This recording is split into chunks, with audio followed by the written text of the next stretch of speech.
And in the morning, as they passed by, they saw the fig tree dried up from the roots.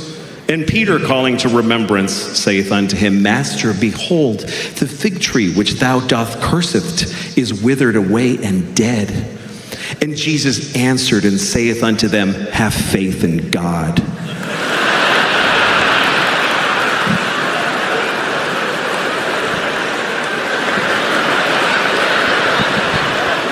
What the fuck kind of a Jesus story is that? What the fuck are we supposed to... Hey, Jesus, you kill that tree. That's right, motherfucker.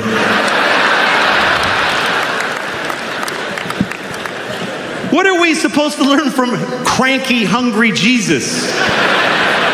There's no figs on the tree, so he's like, you're fucking dead, you piece of shit tree. You're fucking dead. And the tree's like, but the time of figs is not yet. It's just, I need another week. I'd like to be a better person. I would. I'd like to be a better person. And I think I'm getting worse as a person. Because as you get older, you start finding out, like, let me give you an example before I rented a car a couple of weeks ago in Los Angeles, had the car for a few days, and then when I went home, I had to drop the car at the rental place. You know, you gotta go to the rental place that's off the airport, give them the car, give them your thing with the mileage, you gotta get on a bus and then go to your terminal and check in. I was late and I was worried about missing my flight, so I knew I had no time to do any of that. So I never did this before, I just drove my car right to the terminal and just left it there. And I got on the plane. And once I was on the plane and I had a little moment, I called Hertz and I said, hey, listen, your car is sitting out in front of Terminal 4 and the keys are in it. So that's where it is. And the guy was like, you can't do that. You have to return it to this location and then get, and I go, well, I didn't do that already. And now I'm leaving California. So if you want your car, you need to go to that place where it is. And he was like, oh, Jesus, man. All right, we'll get it. And that was the end of it. And I realized I could do this every time. Every time I rent a car, because of course they want you to do all that shit. But if you don't, they still want the car back. They're gonna send a dude. You could drive a car till you don't want it, just get out of it while it's moving and just walk away. Well, I don't feel like being in that car any longer. Just call Hertz, hi, your car is drifting into the intersection of 28th and Broadway. If you're interested, it's now your problem. But see, this is a terrible realization. Because you should act in a way that if everybody acted that way, things would work out. You should, because it would be mayhem if everybody was like that. And most people kind of don't care. Most people are very selfish. Most people don't give a shit what happens as long as they get to do their favorite thing. People don't even want to back off from their favorite thing. They won't even do their second favorite thing. Like, you ever seen somebody like they're at an intersection and they want to make a left, but they're in the right, all the way right lane because they messed up. So now they're, okay, here's the guy. He's in the right lane and there's a lot of cars, like 6th Avenue, like a lot of cars, and he wants to make that left. So what does he do? He just does it anyway. He just goes ahead and he just shoves his car through everybody's life without any... And everybody's beep, honking and outraged, and you always see the guy go, I have to. There's no other possible thing I could do. What else could I do except go up one more block and then go left and take 4 seconds? That's not my favorite way, though. That only meets 99% of my criteria. But I'm selfish. I would like to be a better person because I got kids and I want to, pass on a better, but sometimes it's not clear what the right thing is to do. Like one time I threw a candy wrapper on the street and I didn't do it like, yeah. I just, yeah. Take that shit straight. I did it because I was, like shaking. I wanted the candy.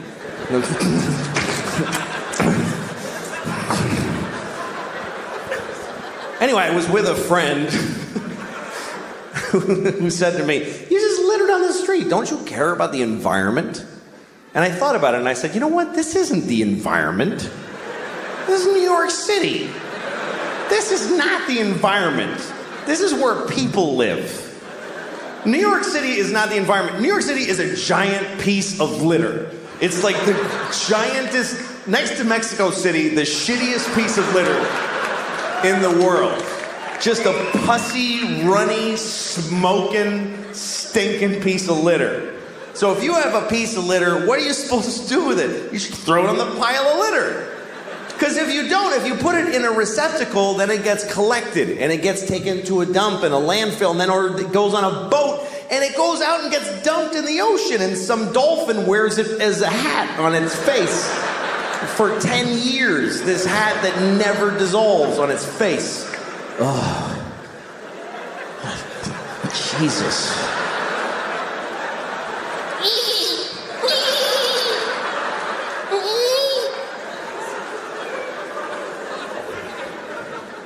I mean, everything that we introduce to the world is shitty. Meaning white people. Because I really think that white people are from like another planet. Because when we came to America, it was so nice. It was just Indians. And they weren't even Indians. We called them that by accident. And we still call them that. Like we knew in a month that it wasn't Indians, but we just don't give a shit.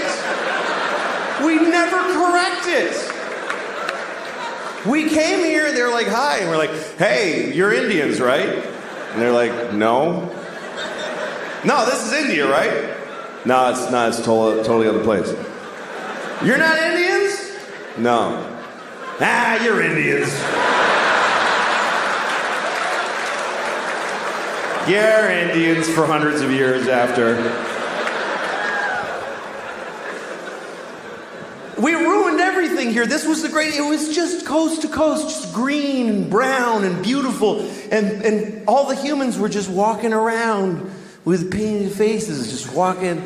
And they'd be like, ooh, that looks yummy. And then they just eat from the ground. And then they'd sleep on the grass. And they'd wake up and they'd fuck. And then they'd go for a swim and do a little dance. That was the whole continent, was just folks doing that. I mean, there was people in Mexico cutting off kids' heads and rolling them down the pyramid stairs. But that's always going on. What are you gonna, you can't do a whole lot about that. But I think we came from another planet, and the reason is because we don't like it here. I mean, why, if we're from here, if we belong on Earth, why aren't we comfortable on Earth at all? We need nice, smooth surfaces and right angles, and we need it to be cool and not too hot, just a little, that's just perfect. Like, why wouldn't, when it's hot, why wouldn't we just, yeah, fuck it? Why wouldn't we be like that if we belong here? And it's weird because people that aren't, whatever you call there's environmentalists, and then there's people who are whatever, they just hate environmentalists. But that's what people get angry at environmentalists, because they think they're slowing down the economy and creating restrictions. And a lot of these people are Christian. A lot of these people are very devout Christians. And that's such a confusing thing to me, that if you believe that God gave you the earth, that God created the earth for you, why would you not have to look after it? Why would you not think that when he came back, he wouldn't go, what the fuck did you do? I gave this to you, motherfucker. Are you crazy?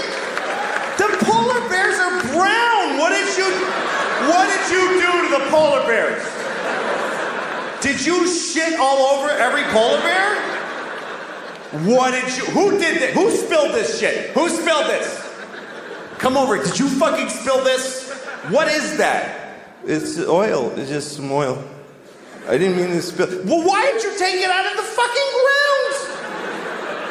Because I wanted to go faster.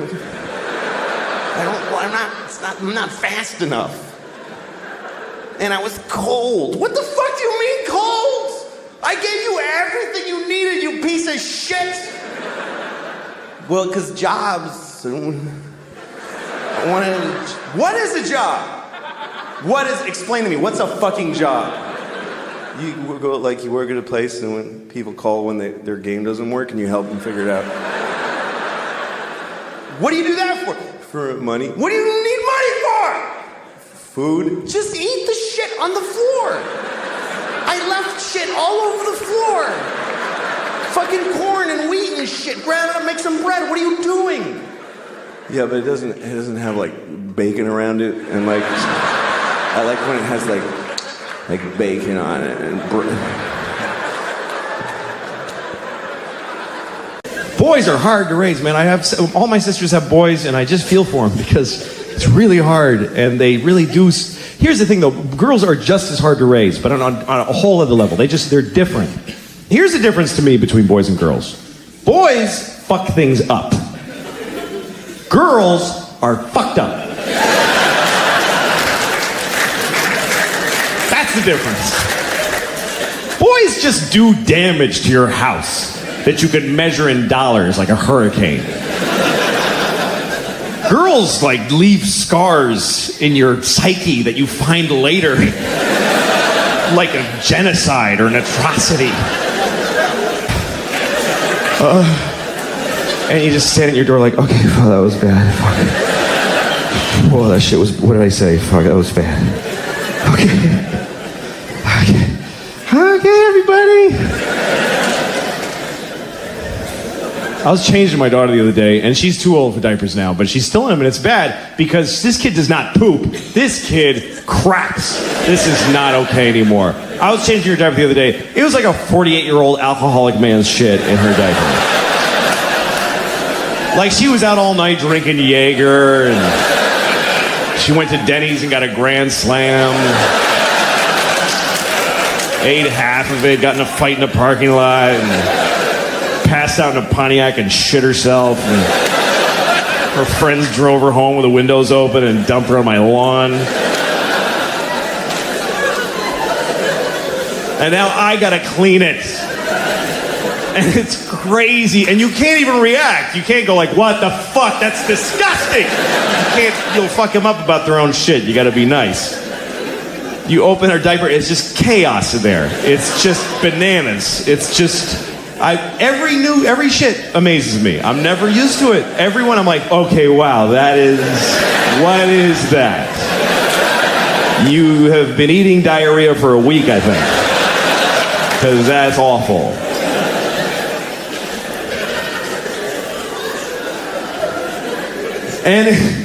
But you can't. You gotta be like, you just go, oh, wow. You really got something there, honey? That's really something. That's really okay. Well, all right, let me scrape that off your knees for you. Just get it down off your back. Just get all this hazmat in one place. Wipe you down. Clean your tiny vagina at the end. Who knew that was going to be my life? I had no idea that my relationship to the vagina was going to be cleaning shit out of a tiny one several times a day. They don't tell you that. When you're getting ready to be a dad, nobody pulls you aside and says, you have to clean the vagina a lot because every time she takes a shit, it goes straight up her twat. They don't tell you that.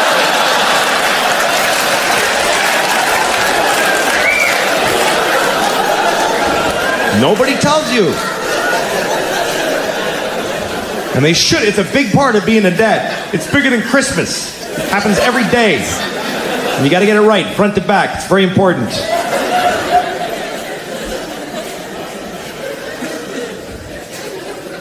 I'm glad I got girls, though. Girls are great. I don't want to clean shit off of some kid's balls. I'm glad that's not my job. I don't. Boys feel weird about them. I have nephews, they come over and they play in the sprinkler naked with their little red dicks, and I just don't like their little penises bother me. I don't know. I just get this weird feeling like they're going to come over and fuck my nose or something with their little dicks. I know it's an irrational fear, but it's very real to me. I'm going to fall asleep in a lawn chair and wake up. Fuck! What are you doing? It's fucking my nose. She's like, fuck, get out of there. Control your kids, could you? They're fucking my nose while I'm sleeping.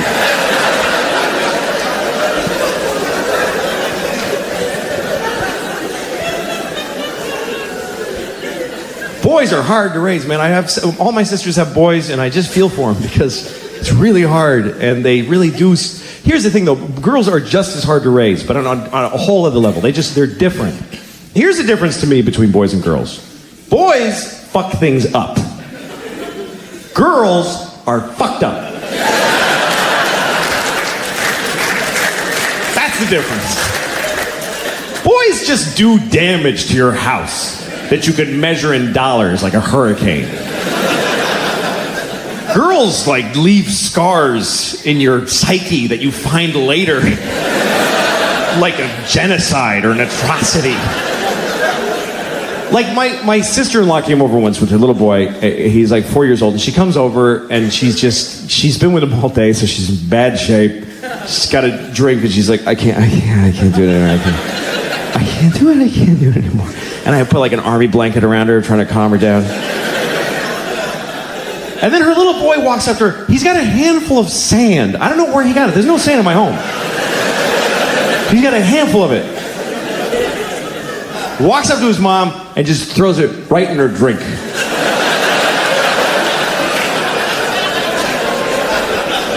It's all she had. And he just ruined it. Really confident, too. Not like this. He was like, yeah, that's where that shit goes, right there.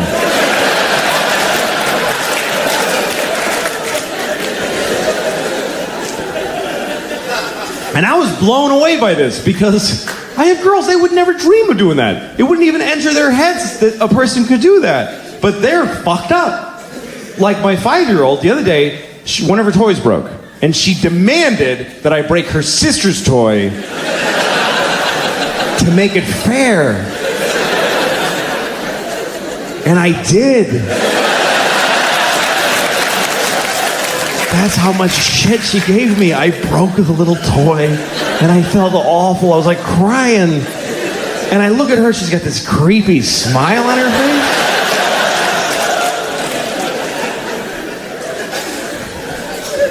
That's the difference between boys and girls. And it becomes the difference between men and women, really. Because a man will, like, steal your car, or burn your house down, or beat the shit out of you. But a woman will ruin your fucking life. Do you see the difference? Like a man will cut your arm off and throw it in a river. But he'll leave you as a human being intact. He won't fuck with who you are. Women are non-violent, but they will shit inside of your heart.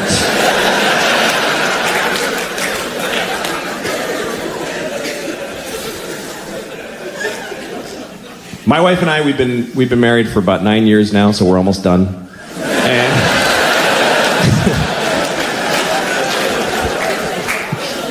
after 9 years and 2 kids, you start looking at each other like, no, I'm not gonna just keep doing this. Who would do that? We went to therapy for a while, and the therapist was like, one day he goes, you should go on a date. And I'm like, fuck you, I'm not going. I did go on a date with my wife, and I don't think I'm going to call her again. It wasn't really fun.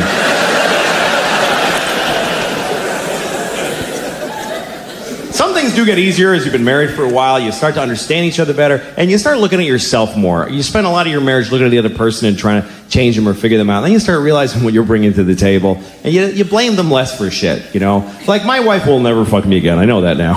But I just feel differently about it. I used to get mad. I used to be like, she hasn't fucked me in months. How could she do that to me? Now I look at myself and I'm like, how did she fuck me for years? She fucked me for years. She couldn't possibly have enjoyed most of those fucks. Which means she took about 500 for the team. You gotta respect that shit. Because because I think it's hard for women to have sex if they don't feel like it. It's not a skill they have generally. Men have it. That's just different. We have different sexual skills. Men can fuck whatever. We don't care. We'll fuck you if we don't like you. Everybody knows that. But we'll fuck you even if we don't feel like fucking you. Even if we're not hard. Like, I'll fuck you. Give me a second. I'll find a way. We don't care. We'll fuck things. We'll fuck a rusty keyhole nailed to a donkey's ass. We don't give a shit. We are jizz on demand. We just have we don't care.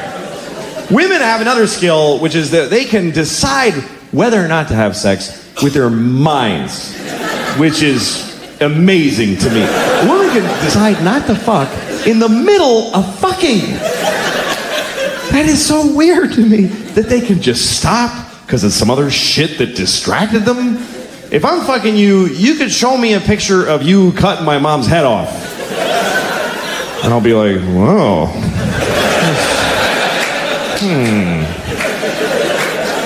As soon as I come, we're going to have a talk about that picture. That's really...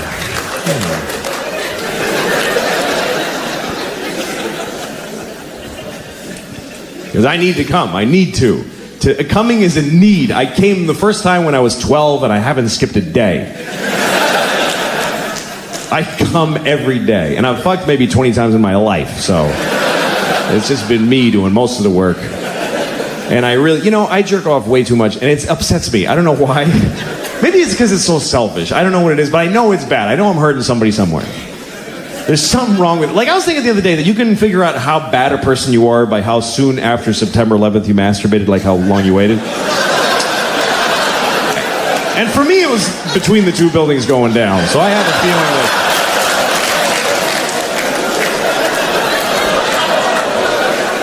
I had to do it. I had to, otherwise they win. That's the way I was looking at it at the time. It was a strange time for all of us. I know you all waited a whole week because you're awesome, but I just couldn't do it. A boner's a boner. It's got to go. Something's got to happen. It's different. Like if murder was legal, I might have killed a few people. I don't know. I'd love to think, I would never do that. But we really need the law against murder. For one simple reason. The law against murder is the number one thing preventing murder. We'd like to think it's because I would never do that. No, it's because it really sucks getting caught murdering. A lot. If murder was legal, or just a misdemeanor, like you get a thing in the mail, oh shit, they had a camera there.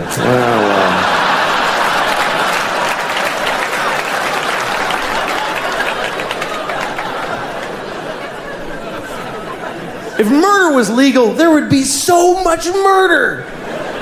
Regular people would murder. Murderers would murder even more. And then really nice, sweet people would murder a few people. But nobody would murder no people.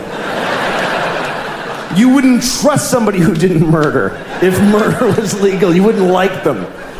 I never killed anybody. Okay, nice meeting you. Ugh. What a creep. I mean, not even a hooker? Live a life. What's wrong with that guy?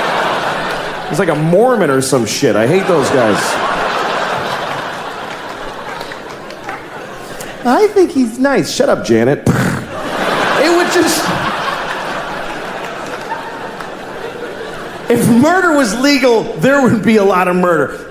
Children would behave very differently. Because mostly parents would be murdering their own kids. That's mostly what would happen if murder was legal. You'd be, you go to a mall, there'd be like 8 different moms in the mall just, I told you to stop it! You didn't listen to me! You'd be stepping over dead kids. It'd be like a new problem. You have to clean up your kids when you kill them, because it's gross. It's bad for the environment. If you murder your child in a public place, please use one of the red bags that are in the dispensers every 3 feet of America. Put your murdered child in the red bag with a logo of a murdered kid on it. next to the other logo that tells you not to let your alive kid play with a plastic bag because they might suffocate. In which case, you could just leave them in the bag.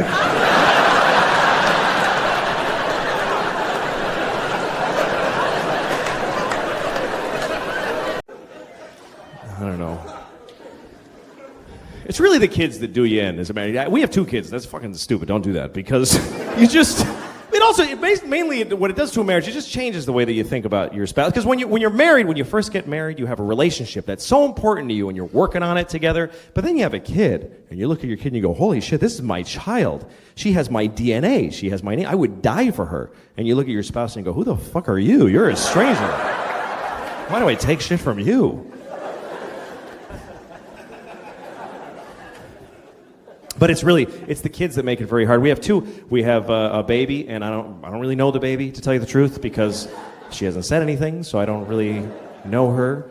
I like her, she's fine, but I don't know her. How do I know what she's really like? Maybe she fucking hates Jews. I don't know nothing about her. People ask about her all the time. They're like, hey, what's your baby like? She's a fucking baby. What do you want to... You ever seen a baby? That's exactly what my baby's like. But what's going on with your baby? Jesus. She got fired from Target, and she's getting an abortion. It's been a tough year, but otherwise, you know.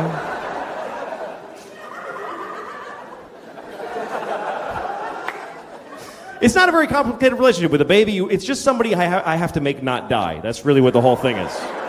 And I'm better at it sometimes than others.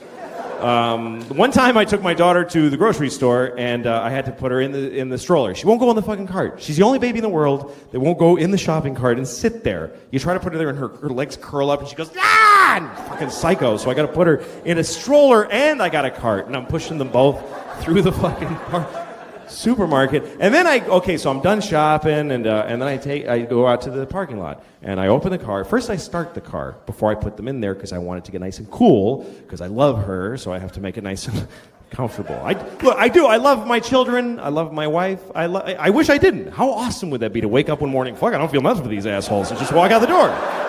But so far, no such luck.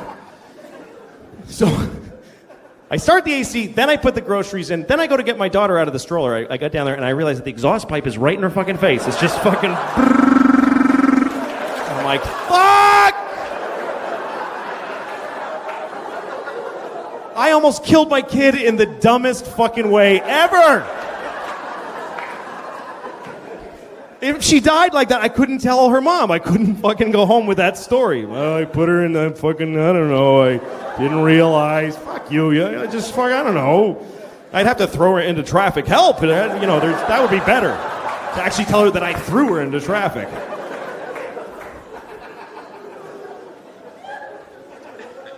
The other kid we have is, she's a girl and she's 4, and she's also a fucking asshole. It's true, man. I'm serious. I say that with no remorse. Fucking asshole. She's a douchebag. She is. Fucking jerk.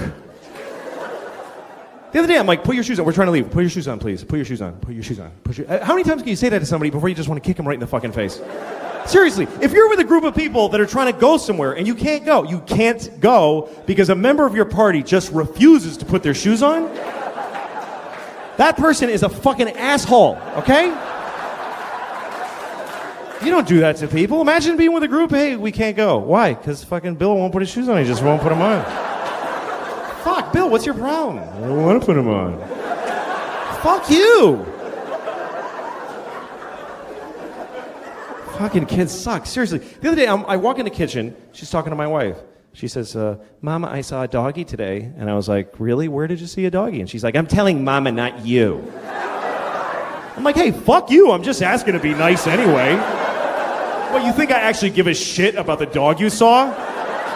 Like that was going to be an awesome story that you saw a fucking dog. Who gives a shit? I got better stories than you. I have an interesting life. I'm on fucking television. I won an Emmy. You don't ask me what fucking happened to me today, you little bitch.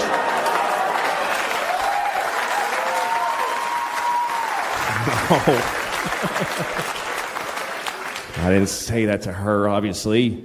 But that's the thing. Nobody ever calls her on her bullshit. That's how she got to be an asshole in the first place. Nobody just goes, fuck you. You don't know. I'd love to, for one day, just fucking be totally on. Oh, you drew a dog? Let me see. That's not that's shitting me. That's a scribble. That's nothing. That's not even anything. Show me a dog that looks like that. I'll give you $1,000. Seriously. God, fucking. Oh, the other day I was just dreaming about just fucking kicking her, like kicking her out a window. You know, just fucking. I would never fucking hurt her, but I wanna. I do. You know. One time my daughter had a black eye because she walked into a door because she's stupid. And she had a little black eye. And I took her to ice cream. We went to an ice cream place. And everybody in the ice cream place is like, give me a dirty look. And I realized they think I hit her. And she has a black eye now. That's why I'm taking her ice cream. That's what they think. And I was so insulted. I want to say, hey, fuck all of you, okay? She's this big. You think if I hit her, she'd have a black eye? She'd be fucking decimated. There'd be nothing there. Look at this shit. I would ruin her head with one punch, easily. She has no defensive skills. She fucking sucks. She'd be like just smiling at me and there'd be just fucking... just a dent there like a fucking bomb went off.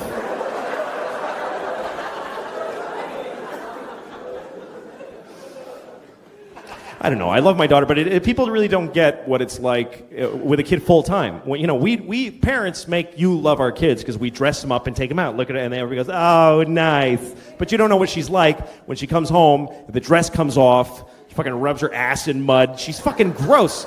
She won't fucking take a bath. Like you can't. Once you have a baby, you can't force the kid. Fuck her. Let her sleep in her clothes. I'm not dealing with it tonight. Her hair gets clumpy. She stinks. Sometimes it's like fucking just fucking rancid, stinky fucking kid. She fucking in front of people. She like scratches her asshole in front of people, like fucking deep asshole scratching in the fucking panties, and then she smells her finger. That's the kind of person I'm talking about. She's disgusting.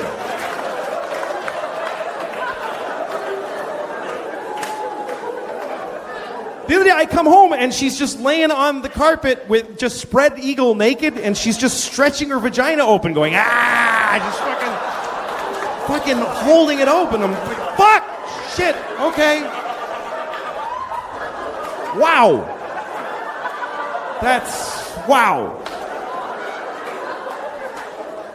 Don't react. I can't go, I can't do that, that'll fuck her up. Just go, hello, hi, how are you? Hi, how's school? Okay.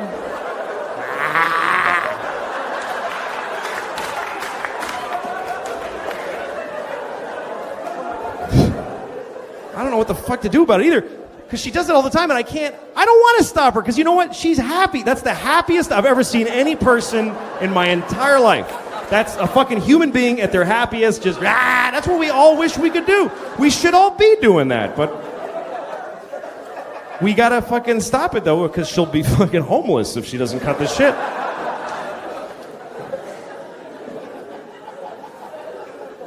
So yeah, it's fucking... My wife took the kids out the other day. When she just... It's, the most amazing thing is when you get to be alone in your house. As a dad, you never get to be alone, or as a mom. But when the other parent takes the kids out and you're alone, that's fucking awesome. And I think I'm getting older because the way I use that time has totally changed. I used to have, Jerkfest 2006. Are you shitting me? Jerking off in my own house, alone in my own bed, taking my time, go through my wife's shit for pictures of her friends I want to fuck, everything. It was awesome.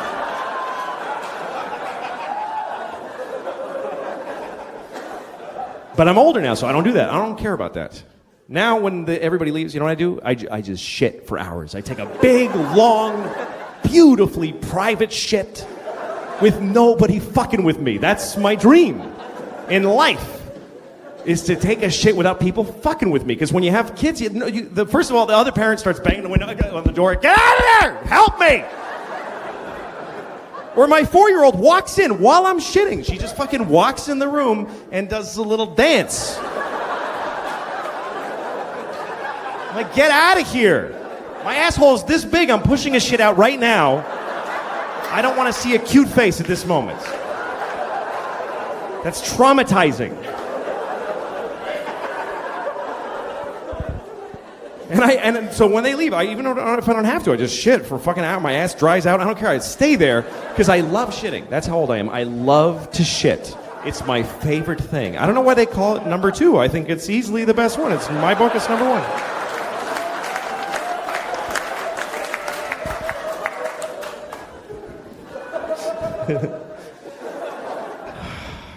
But no, it's hard. Having kids and being married, it's difficult. And, whatever. But one thing it's made me is it's impossible for me to have any sympathy for single people. I just don't give a shit about single people. I don't dislike single people, but I don't get... Whenever single people complain about anything, I really want them to just shut the fuck up. Because...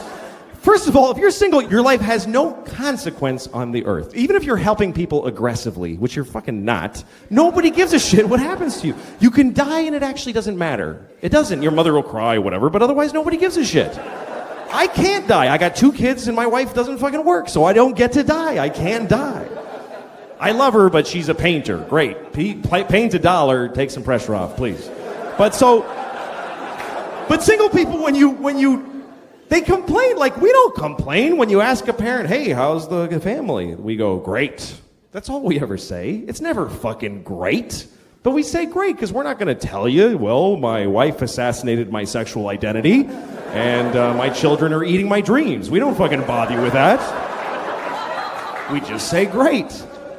But if you ask a single person, how's it going? They're like, well, my apartment doesn't get enough southern light, and the carpeting is getting a little moldy. You know what you should do? Burn it down and kill yourself, because nobody fucking cares.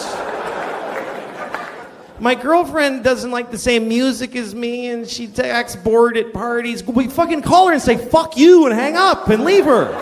You can end that shit with a phone call. I need a fucking gun and a plane ticket and bleach and shit. I need a whole bunch of... Thank you guys very much. You've been really great. Jesus. And after I came,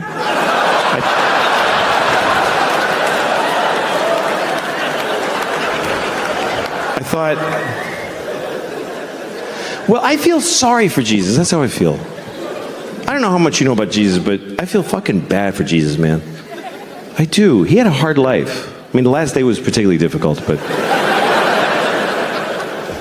If you look at pictures of him, he had to wear that thong, that fucking just dish rag yanked up his balls. Just, carrying his cross like fuck, just a rash.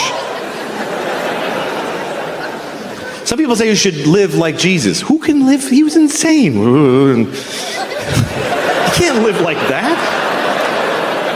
He had a weird life. I'm reading about Jesus. I have this book about Jesus. I'm going to share it with you.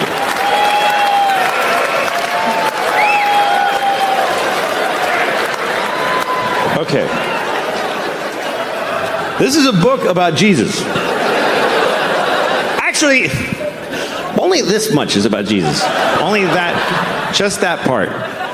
The rest of it is just the Jews going like, and then we walked for 50 years in the desert, and we only had a little bit of oil. It was difficult. It's fucking verbose. Look at that, just Jews. It just goes on and on. And then Jacob bought a goat, and Abraham lived to be 800. Yeah, I bet he fucking did, too.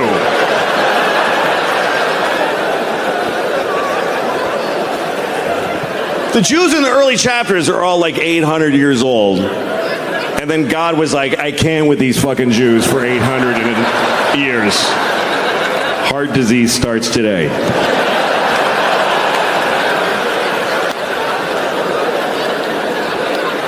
So that's them, and that's Jesus. Oh, this little part's Jesus. And the weird part is it's not all, like, it's all the same story over and over again.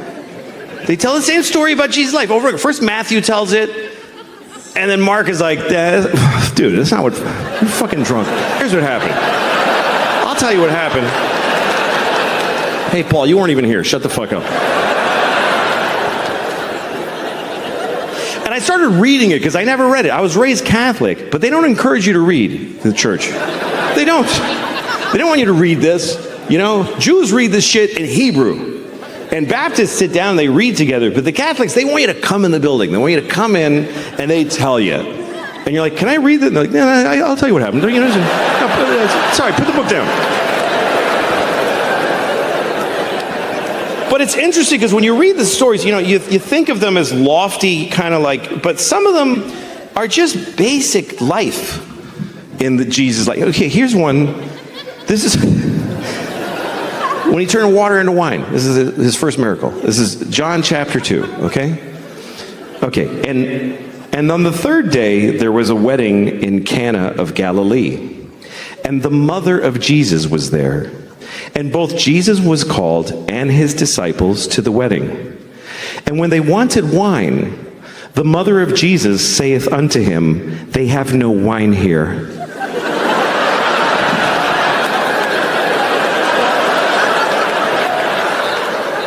And Jesus saith unto her, woman, what have I to do with thee?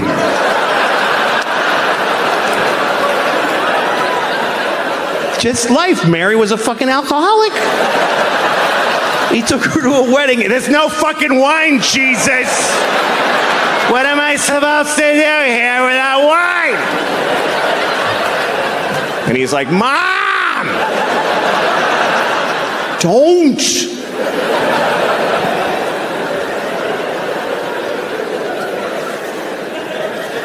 Anyway, you know the rest of the story is that Jesus, he's at the wedding, they had no wine. The guy, so Jesus went to the guy running the wedding and he was like, look in the water barrel.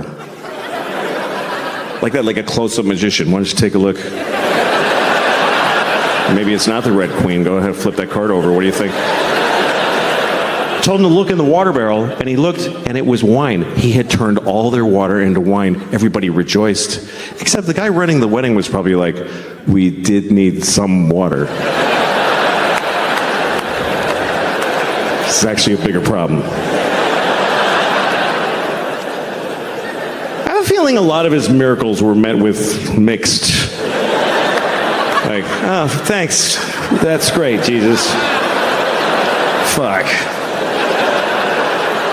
Like Lazarus. Lazarus had been dead for 4 days. And Jesus comes to town and he says, Lazarus, rise. And Lazarus comes out of the tomb like,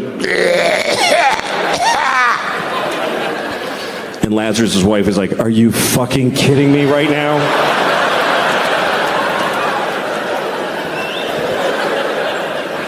But so here's a story though I want to read to you. This story, I've never seen it in a Jesus movie. This story is not in any movies about Jesus. And it's not, I never, until I sat and read this, I never heard this story. Because it's weird. This is the story of Jesus cursing a fig tree. Does anybody by applause know of this story? Okay, that's just enough to make it clear. This is true. I mean, it's not, nothing's true in here. But I'm just kidding. I'm just kidding. I don't fucking know. What do I know? I wasn't there. I'm just trying to make it clear that I didn't make it up. They did. But anyway, all right, I don't know. Okay, here's the story. This is Mark chapter 11. It's when Mark went broke.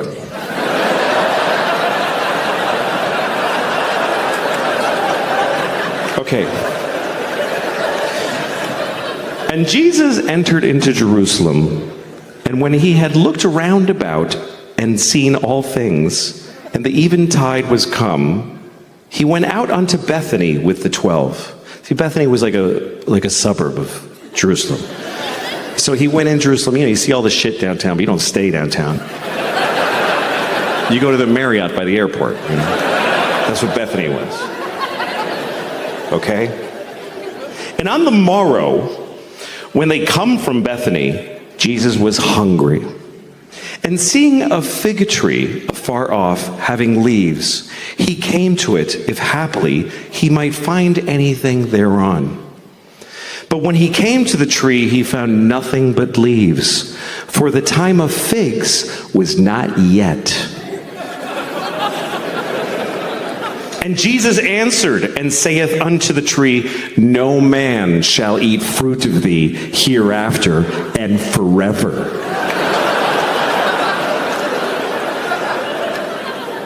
And the disciples heard it. And in the morning when they passed by, they saw the fig tree dried up from the roots and dead. And Peter, calling to remembrance, saith unto him, Master, behold, the fig tree which thou dost cursest has withered away and died. And Jesus answered and saith unto them, Have faith in God.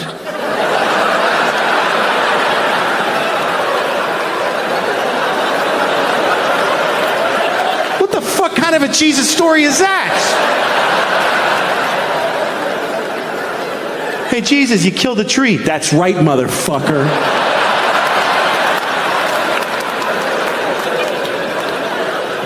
What's the fucking point to this story? What is the moral?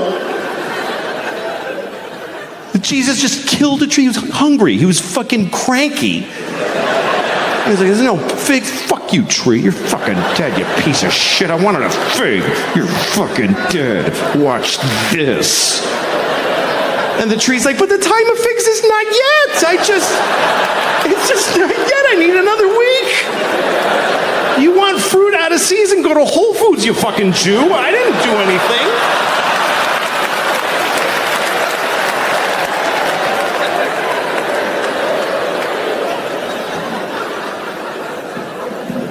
I mean, you can't act like that, man. You can't act like that. You walk around acting like that, folks will nail you to a cross. That's what they'll do. They will. You gotta fucking cool it, Jesus. He got a little, you know. That's really what happened. Got a little shitty. A little big, you know. He went to Jerusalem. It's a big town for a boy from Galilee. And he didn't just walk into Jerusalem. He walked in and his friends were like, King of the Jews, y'all. King of the motherfucking Jews. The Jews didn't like that. The Jews are like, not my president, whatever, you know.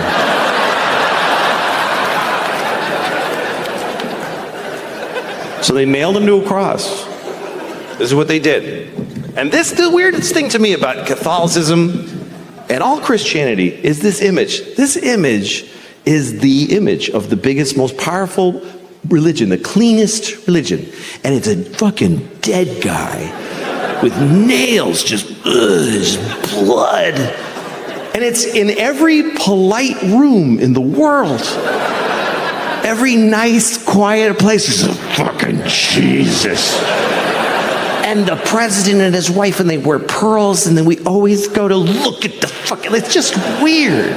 Because it promotes nicely ideas like honor thy mother and thy father. Because they, it's just macabre.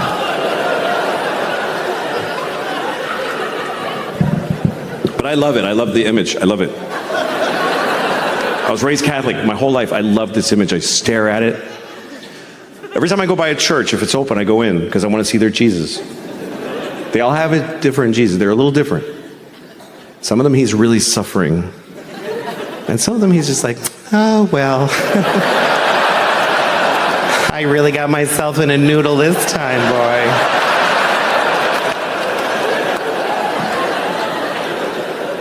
Sometimes it's just a cross. Like, oh, fuck, where'd he go? Jesus got away. But they're all different. I was in a Korean church, and I saw a Korean Jesus. They had a Korean Jesus with the... Don't get mad. How else would I know? It was just, what, Korean Jesus? Ooh, whatever.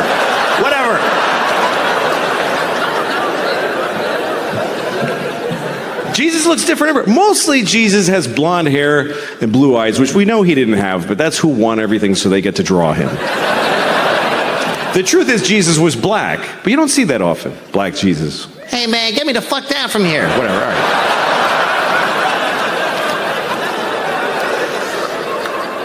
But everybody wants Jesus to look like them, so they draw him to look like them. That's why I don't like that he's always skinny. Jesus always rails. They just fucking, I've been doing Pilates for months getting ready for this. It's not fair. You never see a fat Jesus. I never one time saw like just a fat Jesus. With like 10 nails in each hand.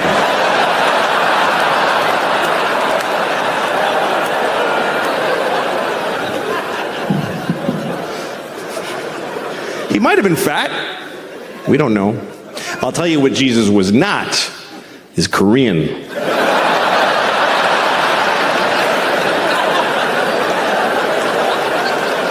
There's no Koreans in Jerusalem in the year 1.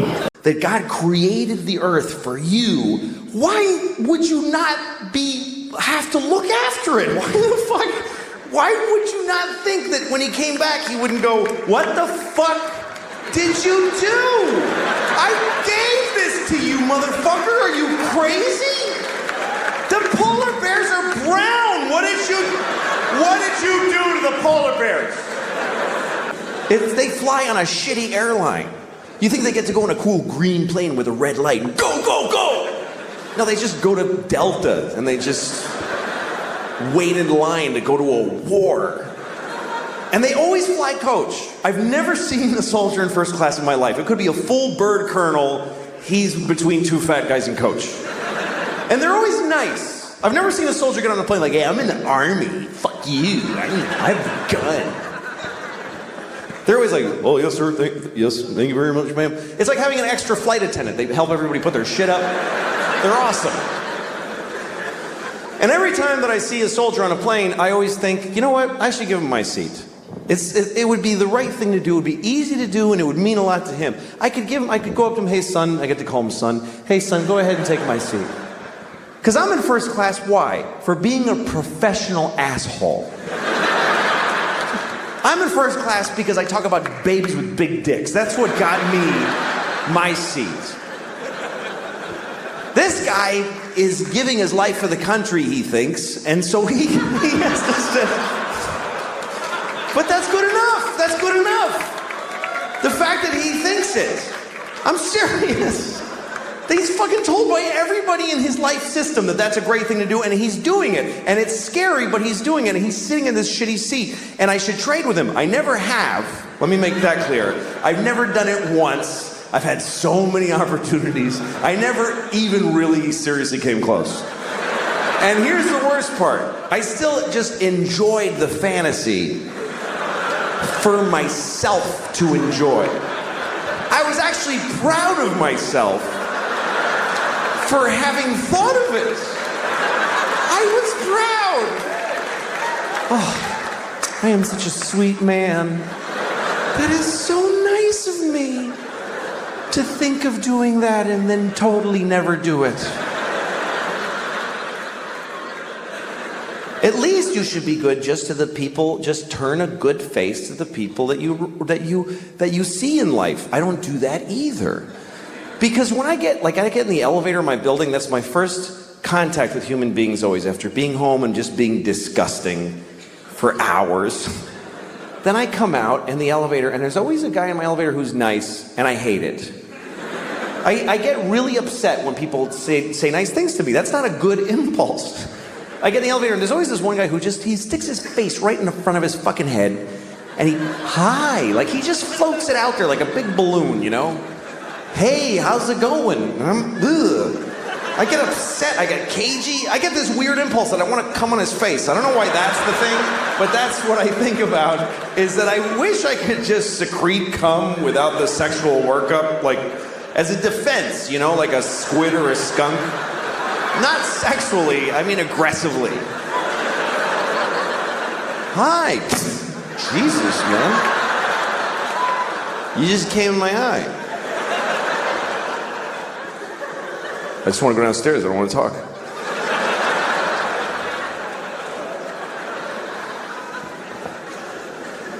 All right, this is going a little off the rails. I don't remember what I was trying to say. I'd like to be a better person. I would. I'd like to be a better person. And I think I'm getting worse as a person. Because as you get older, you start finding out. Like, let me give you an example before I rented a car a couple weeks ago in Los Angeles. Had the car for a few days, and then when I went home, I had to drop the car at the rental. You got to go to the rental place that's off the airport. Give them the car, give them your thing with the mileage. You got to get on a bus and then go to your terminal and check in. I was late and I was worried about missing my flight, so I knew I had no time to do any of that.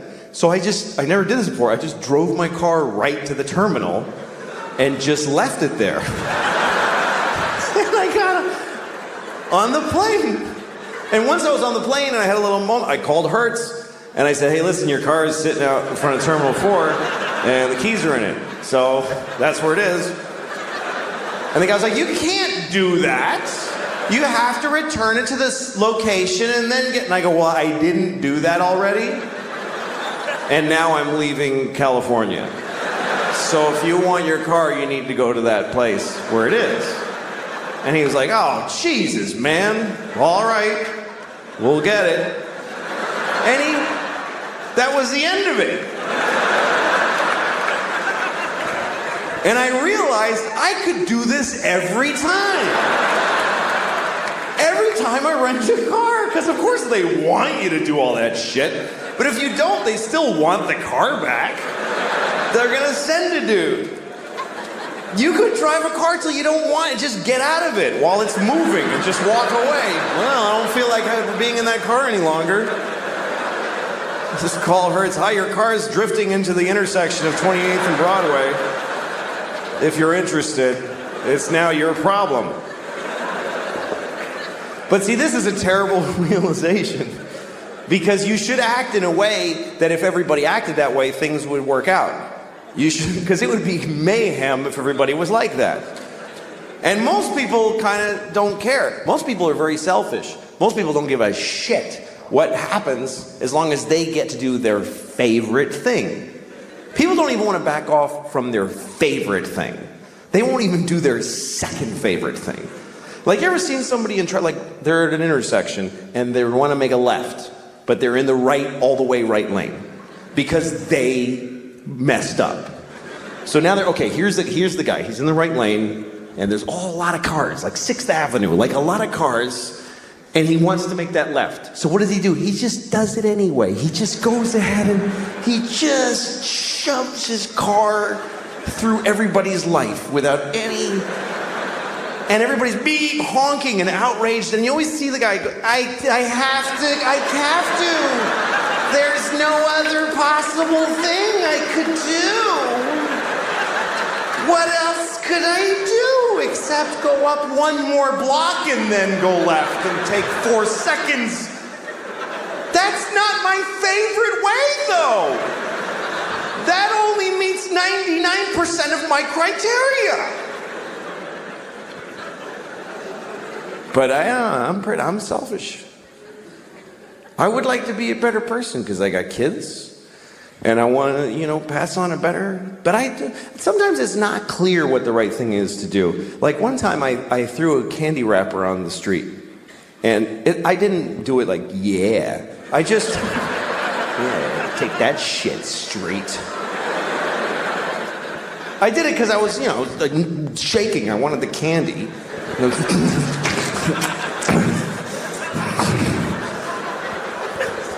Anyway, I was with a friend who said to me, you just littered on the street. Don't you care about the environment?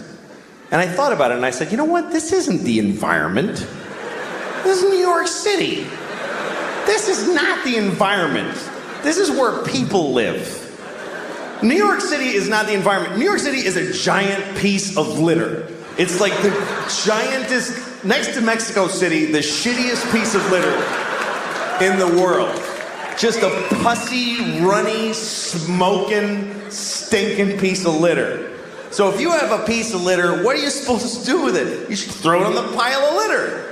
Because if you don't, if you put it in a receptacle, then it gets collected and it gets taken to a dump and a landfill, and then it goes on a boat and it goes out and gets dumped in the ocean, and some dolphin wears it as a hat on its face for 10 years. This hat that never dissolves on its face. Oh, Jesus.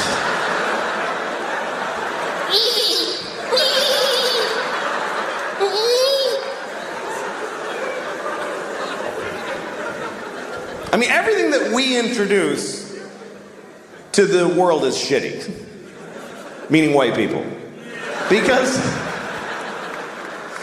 I really think that white people are from like another planet. Because when we came to America, it was so nice. It was just Indians, and they weren't even Indians. We called them that by accident, and we still call them that.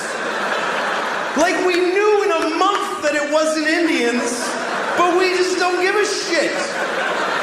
We never correct it. We came here, and they're like, hi, and we're like, hey, you're Indians, right? And they're like, no. No, this is India, right? No, it's not. It's totally other place. You're not Indians? No. Ah, you're Indians. You're Indians for hundreds of years after.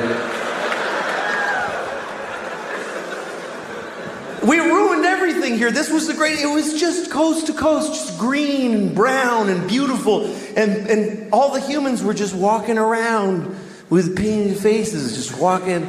And they'd be like, ooh, that looks yummy. And then they just eat from the ground. And then they'd sleep on the grass.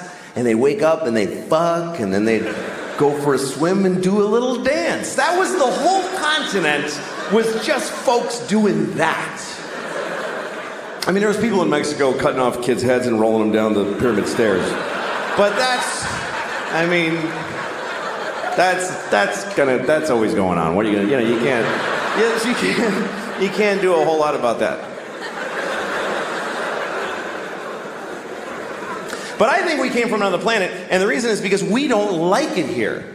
I mean, why, if we're from here, if we belong on Earth, why aren't we comfortable on Earth at all?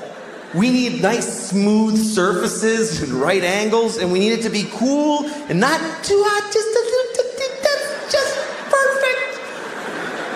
Like, when it's hot, why wouldn't we just, fuck it? Why wouldn't we be like that if we belong here? And it's weird because people that aren't, whatever you call there's environmentalists, and then there's people who are whatever, they just hate environmentalists. But that's what people get angry at environmentalists, because they think they're slowing down the economy and creating restrictions. And a lot of these people are Christian. A lot of these people are very devout Christians. And that's such a confusing thing to me, that if you believe that God gave you the earth,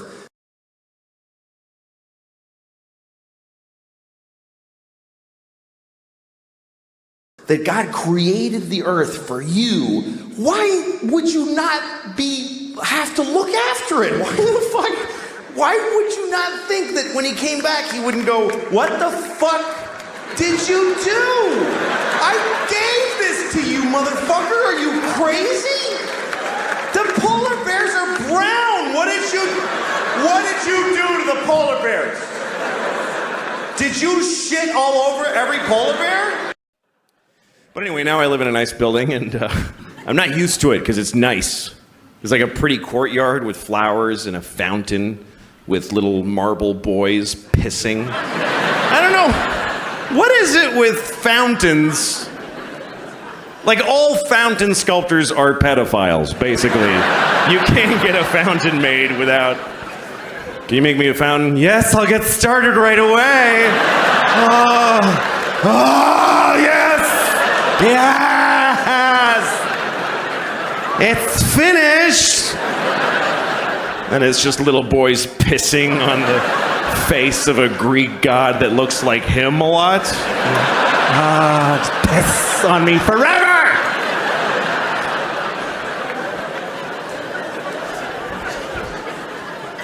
Anyway, there's one of those in the courtyard of my building. And my first week in the building about a year ago, I went down to the courtyard for the first time. And I didn't look too good, It was a Sunday morning. That's my least presentable hour. There's a lot of, just stains, just like, food and me and whatever. And so I'm sitting there. So, shut up. Oh. Anyway, so there I was. I'm sitting on the stone bench of this courtyard, and feeling a little out of place. You know, there's these fancy doormen and stuff. And then there's this guy looking at me. I notice he's looking at me from across the courtyard. And he's all spiffy looking. He's got brown shoes, and he's looking at me like, I could tell he was thinking I don't live in the building. He thinks I just wandered in off the street and sat in the courtyard. I could tell he's thinking of coming over and dealing with me on his own. And I'm sitting there thinking like, oh, please do that. Yes, please, come on. And I'm trying to look even more gross, and I'm like pulling up my shirt. And then I see him go, oh, no, that's not going to do at all. And he comes over to me. And I'm like, I'm so excited to have this thing. The confrontation where I'm not wrong at all. And he thinks I am. So he comes over, says, excuse me, do you live in this building? And I said, no. Because why not start there? I said, no. He goes, well, then what are you doing here? And I said, I just need your rest. I'm having a hard time.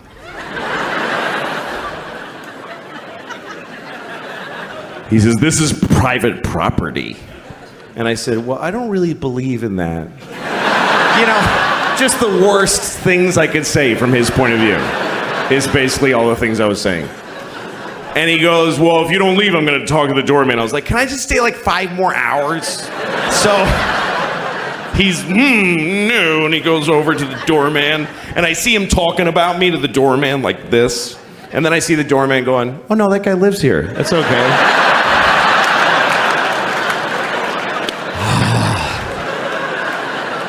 And the look on his face, it was just so, this beautiful cocktail of anger and confusion. It's like I had invented a new way to hurt somebody's feelings. That's how excited I was. He was so angry, he came back. He came back to me. He said, why didn't you tell me that you live here? And I said, because I don't have to tell you anything ever. Right? There are no words that I must say to you.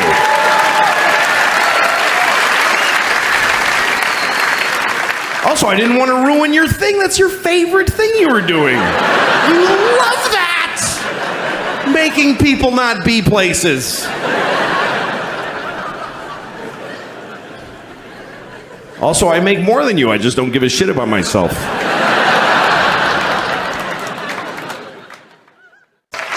Thank you very much. Thank you very much, you guys. Great to be here. We're in New York. There was a hurricane, but we are still here. The city's standing. This is a city that can really take a punch. And today they turned the power back on. Which is great because now we can go back to using way too much electricity, like insane amounts of electricity. We went from 0 electricity to a criminal amount of electricity.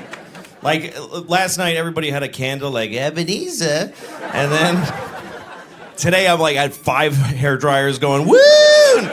Turn on the heat and the air conditioning and let them fight in the apartment.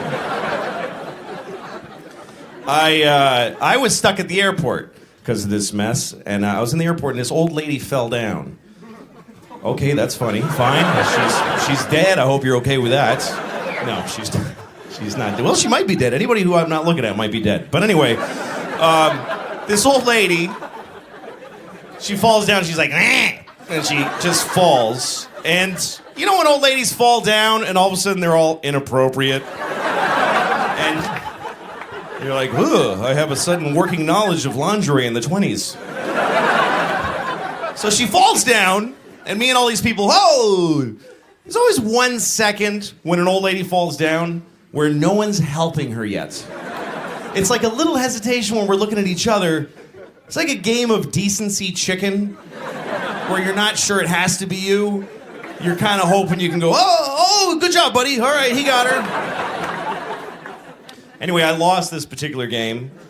I was like, oh, seriously? Oh, my God. So I had to pick up an old lady who I don't know. I'm stretching her sweater, and she's like, I'm like, come on, lock him up. Just, what are you, a baby deer? Just stand. You were standing 8 seconds ago. Don't pretend you never did it. I'm like, this is not your physical therapy. I'm a stranger. Just get up. Finally, I get her up, and she looks at me, and she goes, I don't know where to go. I'm like, oh, come on. That's not fair. I thought I was helping an old lady. Now I have an old lady. This is now my old lady that I have in my life. So, and she's worthless. She just hands me all of her stuff. I don't know how to do it. Just a passport with a black and white picture and a different alphabet on it. And an itinerary on like onion skin paper from some travel agency in a village somewhere. I'm like, how do you not know how to get around? You've probably been a refugee like 8 times in your life already. You were on a muddy road with all your stuff in a cart, and people throwing rocks at you, and some kid with a big Jewy hat next to you and whatever. I don't know. Why can't you navigate Terminal 8 at JFK? And I don't know. All right, okay. So I have to help her because I've already been kind. I can't switch. So I'm like, let's go. She's moving at a negative speed. Like she's sucking space into her body instead of moving through it. And she's telling me all her stuff. My husband died. I used to travel with him, but then he died, so I don't know. I'm like, oh, well, maybe you should have educated yourself while he was alive. That would have been really good for today. Or maybe fed him less pork, I don't know. But some of this is your fault, lady. And none of it's mine. Anyway, we sat there at her gate for about 2 hours. And she said a bunch of stuff that changed my life, and I'll never forget her. But that's the boring part. You don't need to hear, I thought I was giving to her, she gave back tenfold, and she's precious forever and ever to me. But she really was amazing. Like, I got her on the plane, and right before she got on, she turned around, and she stuck her old gypsy finger in my face. And she said, I shall never forget you. And I was crying. It was intense. Because I love old ladies. I really do. I connect with old ladies. Because they don't care. They say whatever. The filter comes off around 72. 8-year-old boys and old ladies have the same sense of propriety. Because old ladies are on the way out. They're like a guy who just got fired and he's leaving the office with his box for the last time. You're fat, never liked you. They just say whatever. And old ladies talk to you in the middle of I'm walking through a supermarket, and there's always an old lady like, it's ridiculous. I'm like, I know, don't buy it. Like, I don't know her. I connect with old ladies. They're my favorite demographic of person. I wish that I desired them. Sexually. I really do wish that I could get a boner from an old lady, because then I'd be set. I could find an old lady and spend the rest of her life with her. We've got a great show, folks. Fun is here. A lot of changes in life now. You're getting a little more philosophical. Yeah, like I've been more deliberate about my life. For instance, I'm not on the internet anymore. I quit the internet. You quit the internet? I quit it for now. Yeah. I mean, a year ago, I was like, I'm taking online courses. It's my obsession. And I went and gotten all these courses, and I watched a lecture, and that was it. But I like how you don't even seem to care what the lecture was about. Hey, also, I left a thing backstage I was going to show you. I just left it. I'm really stupid. So Can you get somebody to get it? We have no one here that works for the show. Yeah. Frank, do you mind getting something Go from backstage? get it. I'm sorry, that's really slowly. awkward. Yeah. But I wanted Frank, to show it to you. couldn't walk slower. There you go. Frank Smiley, ladies and gentlemen. Yes, Frank. This was Frank. That's right. Frank's producing your segment. You were like, Hey, go get that. And he was just like this. Oh, here he comes now. got Thanks it. a lot. Okay. Frank Smiley, ladies and gentlemen. Frank Smiley. He walked faster getting back to That's his... right. Yeah, exactly. Frank, we shouldn't make fun of him. He's a good man. Good man.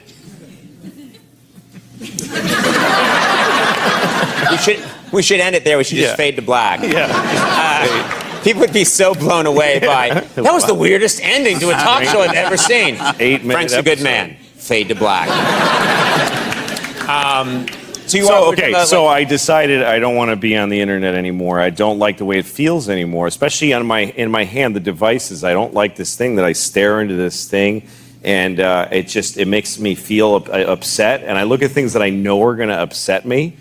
You know, I guess I just like the hit from going, oh. Yeah. You know, like I'll go on my computer and I'll like Google an image that I don't want to see. So then I see a whole wall of it. Yeah. You know, like big dicks with nails in them.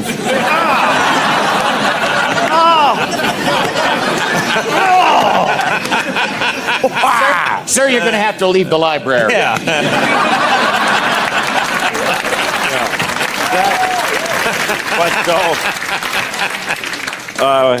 Anyway, so I decided I don't want to. And also, You just quit the internet. What? Well, I have kids, 2 daughters, and I sometimes I'll be with my daughter and she's talking to me and we're talking, and then bling, my phone goes bling, so I'll just go down like this. And my kids are nice people, so they just wait. But I started to realize a few things. One thing I realized in life is that you can't just go by how a person reacts to you. You can't just go like, oh, it's all right with her. Right. Because she's my kid. But she dies inside every time I do this. Right, because she thought she had a real connection with you, and then something glings. Yeah, I mean that happens to you. Like if you're talking to a person and then they just go like this, they just disappeared. Yeah. It's a horrible abandonment. And when it's your father, just like, is that right, honey? It's just horrible. But she sits it out. She's okay with it, and I'm like, she seems all right. And then I started to grow up and realize, no, I have to think beyond what the look on her face is that she's soldiering on with. I have to think about what I'm doing to this kid. And I just didn't like this feeling, so I started to put it away. I started to just say, I gave my daughter my phone, and I said, make a restriction code and lock me out of the internet. It's supposed to be the other way around. Yes. It's supposed to be a parental code. Yeah. To keep your kid off the internet. But I had my daughter give me a code. She has the code. I don't know it. And so I can't be on the internet on my phone, and I did it on all my devices. And it's been about a month I haven't Googled anything. I just go up and walk out to people and ask them questions and stuff, which is more fun, too. Yeah, but while you're talking to them, they look away. Yeah, which is fine. You lose them. That's right. But so anyway, I started reading books again, and I was on vacation with my daughter, and I read Pride and Prejudice, and we would just sit there and I would just You read read. Pride and Prejudice? Yeah, I never read that. I never read anything. No, I've never read Pride and Prejudice. It's good. It's really good. But, wow. I mean, they're crazy. You know, come on. Just tell him you like him. It's annoying. Yeah. But, you know, like 12 years. Oh, yeah. Like, I wonder, shall he approach me once again? Just tell him. Just go up. Hey, you're cute, you know? But anyway, so I did this for a month, and then my daughter, this is why I asked Frank to go get. This is a note that my daughter wrote me. She's 10 years old. And right before I flew out here, she wrote me this note, which is messy, but she's 10. I'm not criticizing her. I'm just saying she's 10. Yeah, but it could be neater. It could be. It could be. Definitely. Yeah. She says, "Dear Daddy, I love you very much." I mean, et cetera, et cetera. Yeah. Also, I am really proud of you for cutting yourself off from the internet and reading an awesome book. I want you to know that what you did means a lot to me, and I really enjoy seeing your pleasure in not constantly being on devices. Also, thanks for the trip to Mexico. I really needed that. So, I just... That's a great reward that you got. Yeah, I think people should know that it has an impact on your kids if you stop looking at the stupid internet. Right. All right, sorry. But if you're... No! I thought that was a nice message. You had a nice message. What's wrong with that? That's right.